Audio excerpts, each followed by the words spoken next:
Iran ने फैसला कर लिया कि अगर हमास फेल भी हो गया, नाकाम हुआ, तो वो इजराइल को किसी भी कीमत पर छोड़ेगा नहीं। ईरान ने रूस से ऐसे हथियार मिलने वाले हैं जिनसे पहला हमला इजराइल और अमेरिका के अड्डों पर किया जाना अब फाइनल भी हो चुका है।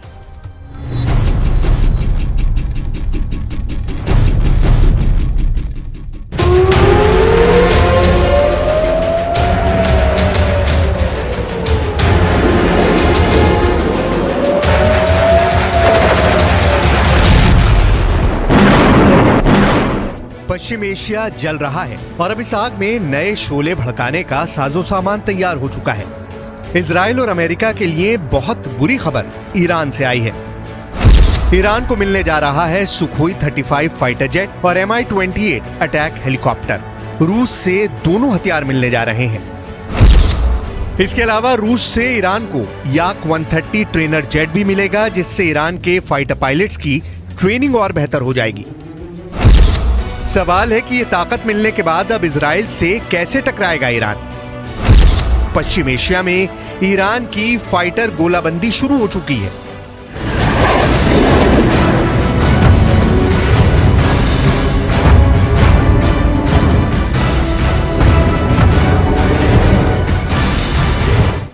जब इजराइल और हमास के बीच युद्ध खत्म नहीं हुआ है और नेतन्याहू कह चुके हैं कि हमास के एक एक कमांडर को चुनकर मारेंगे, तब इस युद्ध का लंबा खिंचने की पूरी गारंटी है।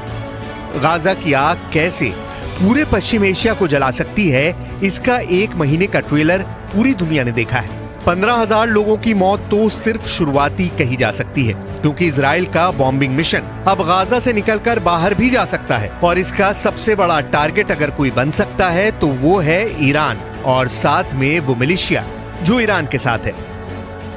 इसीलिए सुखोई 35 और Mi-28 अटैक हेलीकॉप्टर को लेकर रूस और ईरान की डील पर पूरी दुनिया में चर्चा हो रही है।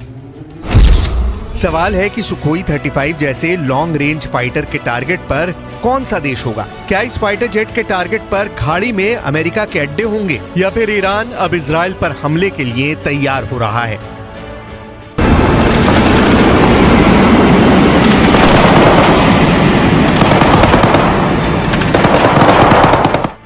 इससे पहले रिपोर्ट्स आ चुकी हैं कि ईरान के पायलट रूस के आधुनिक फाइटर जेट सुखोई 35 पर ट्रेनिंग भी ले चुके हैं और अब जल्दी ही ईरान को इन लड़ाकू विमानों की डिलीवरी भी मिल सकती है। जो रिपोर्ट्स मिल रही हैं उनके मुताबिक शुरुआत में ईरान को रूस से 24 सुखोई 35 फाइटर जेट मिल सकते हैं। तादाद तो इनकी कम लगती है, लेकिन ऐसे फाइटर ईरान की एयरफोर्स को गजब की ताकत देंगे, इसमें कोई शक नहीं। इस वक्त ईरान की एयरफोर्स को वो रेंज चाहिए जो इजराइल तक उसकी पहुंच आसान कर दे। इस वक्त ईरान की एयरफोर्स को नए टेक्नोलॉजी वाले फाइटर जेट चाहिए जो इजराइल और अमेरिका के जेट से टक्कर ले सकें, उन्हें दूर से ही टारगेट कर पाएं। इस वक्त ईरान को ऐसी फायर पावर चाहिए जो उसकी जमीन पर हमला करने वाली बड़ी फोर्स को मिटाकर रख दे। यानी ईरान के फ्रंट पर देखा जाए तो उसे इजराइल तक यानी करीब 1800 किलोमीटर की रेंज में ऑपरेट करने वाला एक फाइटर जेट चाहिए।